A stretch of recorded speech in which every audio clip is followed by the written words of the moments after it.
ನಮ್ಮ ಕಾನೂನಿನಲ್ಲಿ ಚೈಲ್ಡ್ ಪಾರ್ನೋಗ್ರಫಿ ನೋಡುವುದು ಕೂಡ ಅಪರಾಧ ಇದೆ ಮತ್ತು ಅಪ್ಲೋಡ್ ಮಾಡೋದು ಕೂಡ ಅಪರಾಧ ಇದೆ. ಇದರಲ್ಲಿ ಅಪ್ಲೋಡ್ ಮಾಡೋದು ಇನ್ನೂ ಹೀನಸಿದೆ. ಯಾಕೆಂದರೆ ಅವ್ರ ಸುತ್ತಮುತ್ತಲಿನ ಯಾರ ಮಕ್ಕಳದು ಲೈಂಗಿಕ ಶೋಷಣೆ ಮಾಡಿಕೊಂಡು ಅದು ಅಪ್ಲೋಡ್ ಮಾಡೋದು ಸಾಧ್ಯತೆ ಇರುತ್ತದೆ.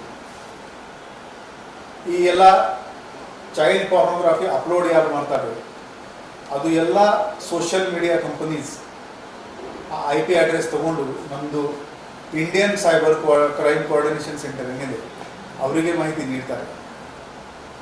ಐಫೋರ್ಸಿಂದ ಈ ಮಾಹಿತಿ ನಮ್ಮ CIDಗೆ ಬರುತ್ತೆ. CIDಯಿಂದ ನಮ್ಮ ಬೆಳಗಾವಿ ಸೈಬರ್ ಪೊಲೀಸ್ ಸ್ಟೇಷನ್ಗೆ ಬಂದಿದೆ. ಮೇ ತಿಂಗಳಲ್ಲಿ ನಮಗೆ ಒಂದು ಮಾಹಿತಿ ಬಂದು ಒಂದು IP ಅಡ್ರೆಸ್ ಸಿಕ್ಕಿದೆ. ಈ ಮನುಷ್ಯ ಬೆಳಗಾವಿದವನು, ಇವನು 3 ಚೈಲ್ಡ್ ಪಾರ್ನೋಗ್ರಫಿದು ವಿಡಿಯೋ ಅಪ್ಲೋಡ್ ಮಾಡಿದ.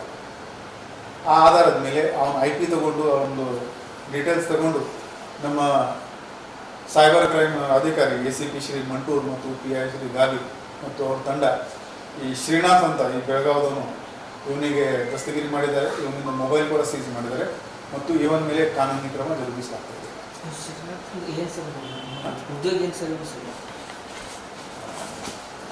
ಡೀಟೇಲ್ ಇಲ್ಲ. 27 ವರ್ಷದ ಹುಡುಗ ಇದ್ದಾರೆ. ನಾನು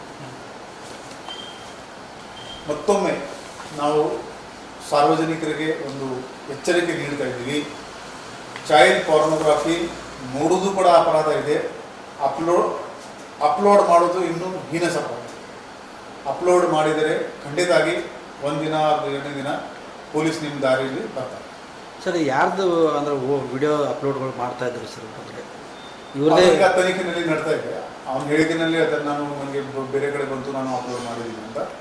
ವಿಡಿಯೋ ಯಾವುದು ಅದು ಮೆಟಾ ಡೇಟಾ ತಗೊಂಡು ನಾವು ವಿಚಾರಣೆ ಮಾಡ್ತೀವಿ.